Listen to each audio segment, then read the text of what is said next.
No, just letting him know that he can at least go to the top, as long as he's close to the top.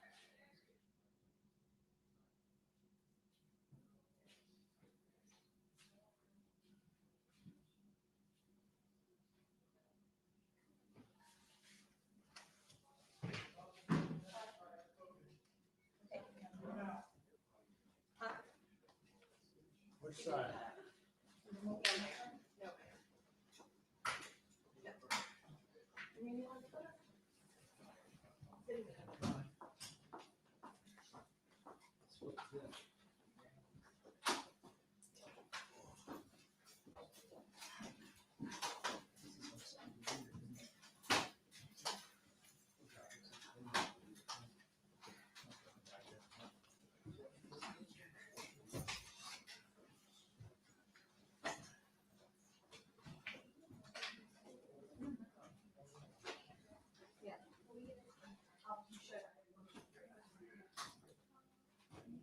They like guys.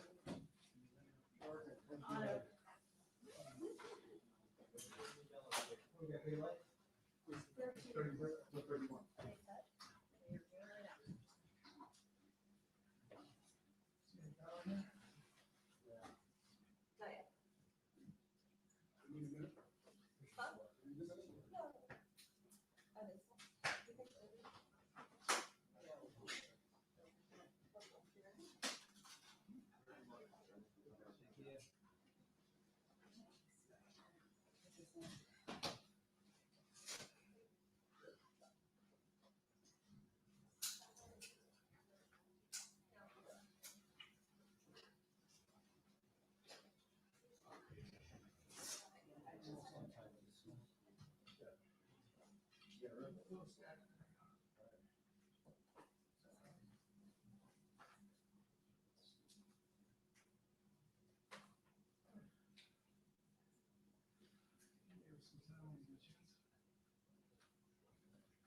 All cell phones are off, vibrate mode.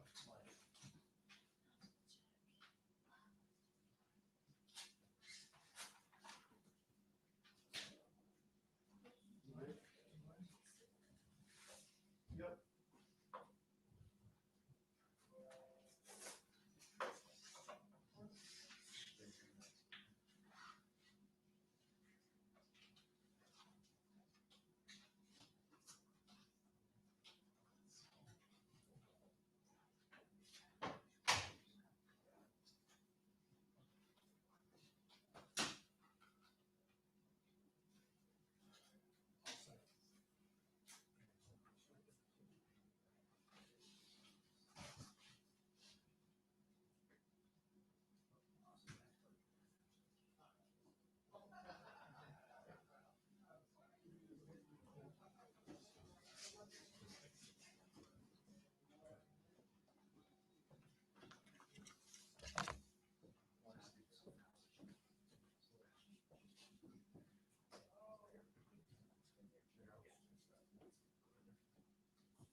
Hello, folks.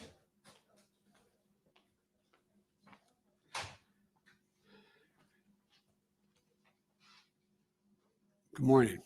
Today, we received great news for our economy and our recovery, and for the American people. This morning, we learned that in May, our economy created 559,000 new jobs. Unemployment rate fell to 5.8%, and wages went up for American workers. That means we have now created over 2 million jobs in total since I took office. More jobs than ever been created in the first 4 months of any presidency in modern history. Triple the rate of my predecessor, 8 times the rate of President Reagan. The unemployment rate is now below 6% for the first time since the pandemic hit. The first time in 14 months, we saw the largest decline in the number of long-term unemployed more than an entire decade, in the last 10 years. Long-term unemployment dropped by the second largest amount ever recorded. Not only that, but the signs of further progress are already here. This report is based on a week in early May. That's how they determine the job growth or loss. We have growth.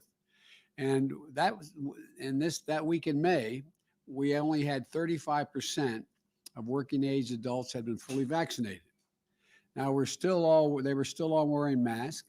Since then, 21 million more adults have gotten vaccinated, making it easy for them to return to work safely. In short, this is progress, historic progress that's pulling our economy out of the worst crisis it's been in 100 years. And it's testament to the new strategy that is growing this economy, not only growing it, but growing from the bottom up and the middle out. Remember, when I took office in January, our economy was in a tailspin. Job growth had stalled. COVID was raging. Average initial claims for unemployment insurance were over 830,000 per week. Now those claims have fallen below 430,000, about half of what they were when I took office. Before I took office, almost 24 million Americans were going hungry.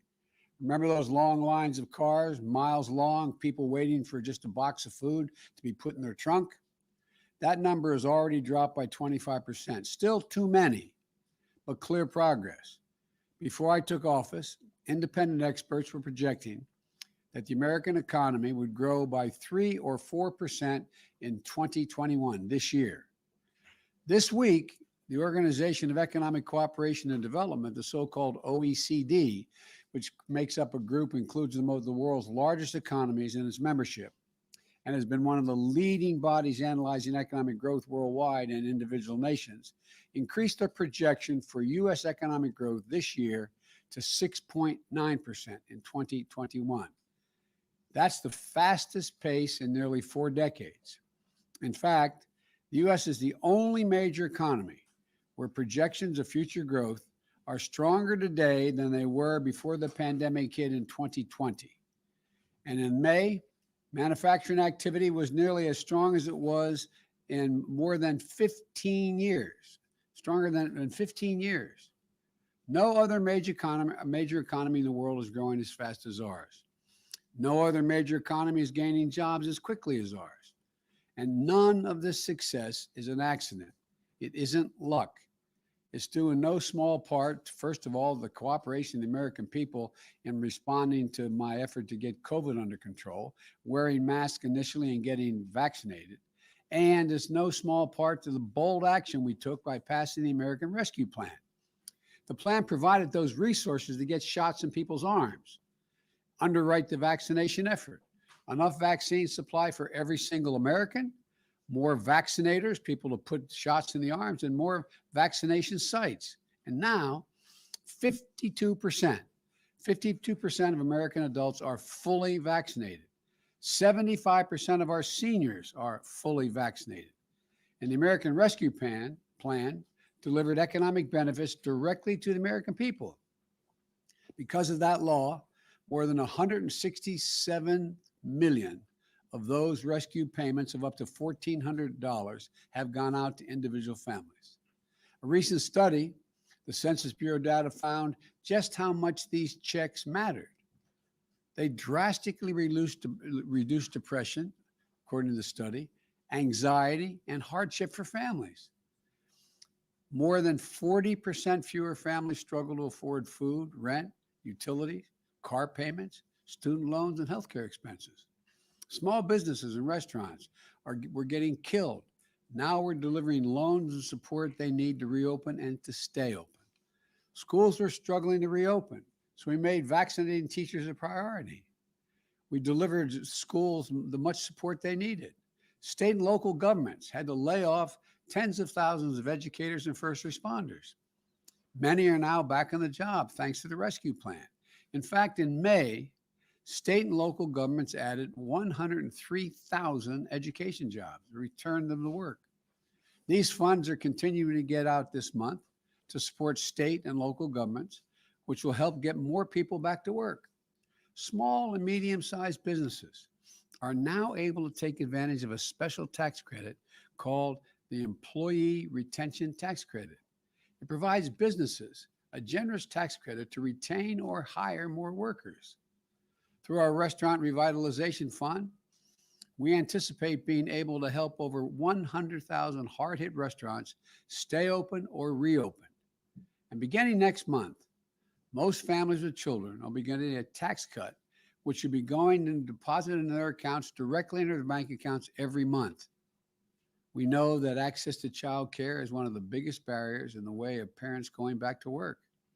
Our administration is delivering $39 billion in child care relief to help child care providers get back on their feet, the providers, and serve more families. And this month, our economy added nearly 20,000 more child care jobs that weren't there last month, in fact, allowing parents to have access to get help.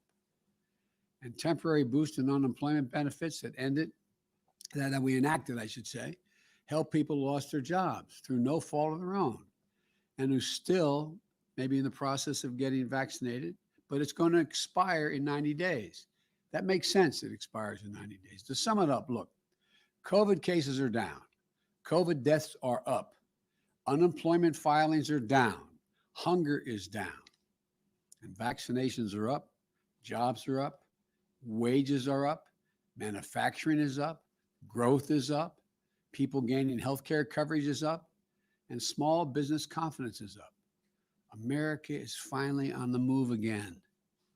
As we continue this recovery, we're going to hit some bumps along the way. Of course, that'll happen.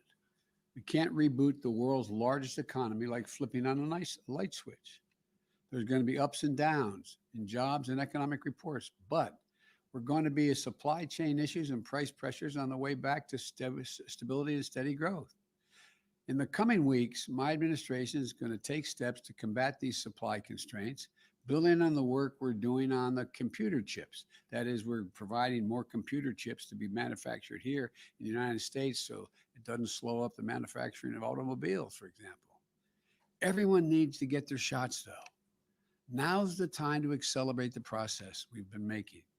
Now's the time to build on the foundation we've laid. Because while our progress is undeniable, it is not assured. That's why I proposed the American Jobs Plan and the Americans Family Plan. For generational investments, we need today. We need to make those investments today to be able to continue to succeed tomorrow. We have a chance to seize on the economic momentum of the first months of my administration, not just to build back, but to build back better. This much is already clear. We're on the right track. Our plan is working, and we're not going to let up now. We're going to continue to move on. I'm extremely optimistic. I hope you are as well. And may God bless you. May God bless America. May God protect our troops. Thank you all for being here. President, give a headline on the infrastructure talks. I'm going to be having a talk this afternoon, and I'll be able to report to you after that. Are you expecting a counteroffer, Mr. President? I'll tell you after I meet this afternoon. Mr. President, we saw comments from Dr. Fauci